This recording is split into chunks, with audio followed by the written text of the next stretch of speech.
বর্তমানে পাকিস্তানের সবচেয়ে ক্ষমতাধর ব্যক্তি ফিল্ড মার্শাল আসিম মুনির কেবল সেনাবাহিনী নয়, পাকিস্তানের নৌ বিমান বাহিনী, গোয়েন্দা সংস্থা, পারমাণবিক কমান্ড সবই তার নিয়ন্ত্রণে। অর্থাৎ সশস্ত্র বাহিনীর প্রধান তিনি, যা পাকিস্তানের ইতিহাসে বিরল। একই সঙ্গে মার্কিন প্রেসিডেন্ট ডোনাল্ড ট্রাম্পের প্রিয় বন্ধু এবং চীনের প্রেসিডেন্ট শি জিনপিংয়ের আয়রন ব্রাদারও আসিম মুনির। বিপরীতে ভারত ও আফগানিস্তানের কাছে সবচেয়ে বড় হুমকি।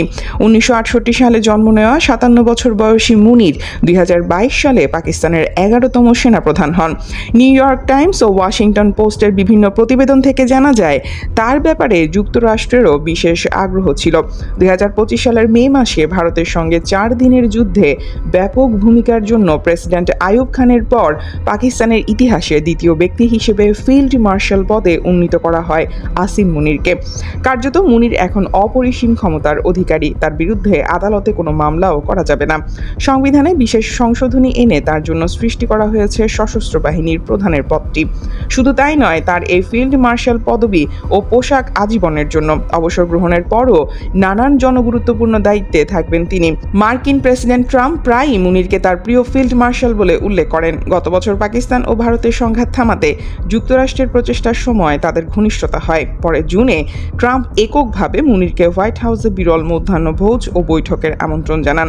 মূলত ট্রাম্পের কাছে কৌশলগত সহযোগিতার প্রতীক হয়ে উঠেছেন মুনির। এর বিনিময়ে যুক্তরাষ্ট্র থেকে পাকিস্তান পাচ্ছে উন্নত অস্ত্র, বিনিয়োগ এবং ভারতের উপর কূটনৈতিক চাপ প্রয়োগের সুবিধা। চীনের সাথেও শক্তিশালী সম্পর্ক গড়ে তুলেছেন মুনির। তার সময়ে চীনের সঙ্গে পাকিস্তানের সামরিক সহযোগিতা আরও দৃঢ় হয়েছে। গত বছর ভারতের সাথে যুদ্ধে হাতে নাতে তার প্রমাণ মেলে। সর্বশেষ ইরান যুক্তরাষ্ট্র যুদ্ধের অচলাবস্থা ভেঙে যুদ্ধবিরতি নিশ্চিত করা এবং আলোচনায় বসার ক্ষেত্রেও যে ব্যক্তি সবচেয়ে বড় ভূমিকা রেখেছেন তিনি আসিম মুনির। এর মধ্য দিয়ে আন্তর্জাতিক মঞ্চে বিশাল এক কূটনীতিক এবং ভরসাযোগ্য ব্যক্তিত্ব হিসেবে আবির্ভূত হয়েছেন তিনি।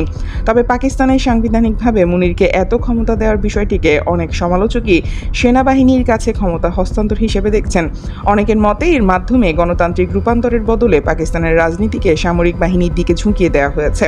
মুনিরের বিরুদ্ধে দমনমূলক নীতির অভিযোগ তুলেছেন কারাগারে থাকা পাকিস্তান তেহরিক-ই-ইনসাফ পার্টির নেতা ও সাবেক প্রধানমন্ত্রী ইমরান খান। সমালোচকরা বলছেন, মূলত বর্তমানে পাকিস্তানের রাজনৈতিক গতি প্রকৃতিও তিনি নিয়ন্ত্রণ করছেন। সব মিলিয়ে ফিল্ড মার্শাল আসিম মুনিরের হাতে এখন পাকিস্তানের সামরিক, কৌশলগত ও সংবিধানগত প্রভাবের সব চাবিকাঠি। এই পরিস্থিতিতে কেবল পাকিস্তান নয়, দক্ষিণ এশিয়ার রাজনীতি, ভূরাজনীতি, নিরাপত্তা ও অর্থনৈতিক গতি প্রকৃতিও অনেকটাই নির্ভর করছে তার কৌশলগত সিদ্ধান্তের ওপর। যদি শান্তি বজায় রাখেন, তাহলে আগামীতে এই অঞ্চলের স্থিতিশীলতা রক্ষায় এক ইতিবাচক ও গুরুত্বপূর্ণ চরিত্র হিসেবে বিবেচিত হবেন তিনি। আর যদি সংঘাতের পথে হাঁটেন, তাহলে ভারতের সঙ্গে গত বছর হয়ে যাওয়া 4 দিনের যুদ্ধটিকে বিবেচনা করা হবে বৃহৎ সংঘাতের ছোট্ট ভূমিকা হিসেবে। News desk, দুতিয়াল।